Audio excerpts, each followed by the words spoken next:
Hello everyone, कैसे हैं आप? उम्मीद करता हूं आप सब काफी अच्छे होंगे। वीडियो को पूरा देखें, स्किप ना करें।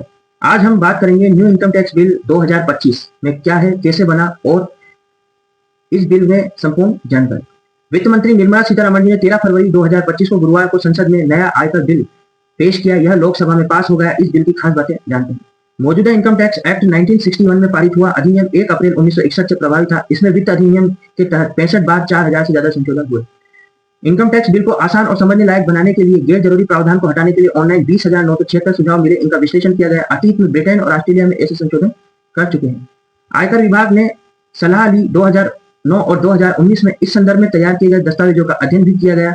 इसमें विभाग के 150 अफसरों ने कमेटी ने 60,000 घंटे तक काम किया। इसमें सैलरीड क्लास के सभी प्रावधानों को आसानी से समझने के लिए एक ही जगह पर लाए गए हैं, ताकि इनकम टैक्स रिटर्न ITR भरते समय अलग अलग अध्याय से संदर्भ न लेना पड़े। सेक्शन 10 में दी जाने वाली कटौतियां जैसे ग्रेच्युटी, रीवेंटेशमेंट और पेंशन कंपनसेशन आदि को अब सैलरी चैप्टर में लाया गया है। बिल संसद के दोनों सदनों में पारित होने के बाद कानून का स्वरूप लेगा। राष्ट्रपति के हस्ताक्षर होने के बाद अधिसूचना जारी होगी।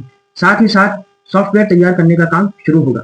बिल में प्रीवियस ईयर और असेसमेंट ईयर की जगह टैक्स ईयर की अवधारणा को पेश किया गया है। विधेयक के समय सीमा और गणना के अब उस वित्त वर्ष के संदर्भ में है जिसके लिए आय पर टैक्स लगाया गया है।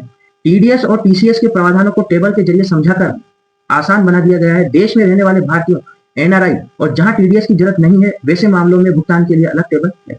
बिल में अपील्स और सेविंग क्लॉज के में संबंधित वर्षों के लिए अनुपालना के अलग अलग पहलुओं का उल्लेख किया गया है। ये पुराने कानून के तहत अर्जित सभी अधिकारों और दायित्वों की रक्षा। नए बिल में इक्विटी म्यूचुअल फंड के साथ साथ डेट म्यूचुअल फंड भी short term capital gain STCG के दायरे में लाया जाएगा। इससे डेट म्यूचुअल फंड में निवेश महंगा होगा। अभी स्लैब के हिसाब से टैक्स लगता है। बदलाव के बाद 15% की दर से टैक्स देना होगा। नए बिल में चैरिटेबल संस्थाओं को NGO के नाम से जाना जाएगा। शेयर कंपनियों के जरिए राजनीतिक दलों को चंदा देना आसान नहीं होगा। अभी डोनेशन पर 100% छूट मिलती है। छूट पाने के लिए ज्यादा जानकारी देनी होगी। ई-कॉमर्स और ऑनलाइन लेन देन के लिए टैक्स ऑडिट के कानूनों को सख्त किया गया है। सेक्शन 115 BBE के तहत 60% टैक्स लगता है। नए कानून में अघोषित आय पर पेनल्टी के प्रावधान कड़े होंगे। इंटरप्रिटेशन के नाम पर नया क्लॉज जोड़ा है। 60 साल के आयकर कानूनों से जुड़े सुप्रीम कोर्ट के निर्णय एक जगह पर मिलेंगे। NRI की नागरिकता भारत में बिताए दिनों से होगी। एक टैक्स ईयर में 182 दिन रहे, 60 दिन रहे या 4 वर्षों में 365 दिन रहे, टैक्स देना होगा। NRI को डिविडेंड इनकम पर 20%, IFSC के डिविडेंड पर 10% टैक्स देना होगा। अपडेटेड रिटर्न दाखिल करने की समय सीमा 2 साल से बढ़ाकर 4 साल करने का प्रस्ताव है। इसमें करदाताओं को भूल चूक सुधारने के लिए अतिरिक्त समय मिलेगा। पेंशन, बीमा और NPS में छूट जारी रखने का प्रस्ताव है। रिटायरमेंट फंड, ग्रेच्युटी और PF में योगदान को भी आयकर छूट के दायरे में रखा गया है। ELSS equity link saving scheme mutual fund में निवेश पर भी छूट की बात कही गई है। पुराने इनकम टैक्स एक्ट 1961 और नए न्यू इनकम टैक्स बिल 2025 में क्या बदला है, आइए जानते हैं। शब्द पहले 5,12,535 थे, अब 2,59,676 हो गए हैं। अनुच्छेद 819 अनुच्छेद पहले थे, अब 536 अनुच्छेद हो गए हैं।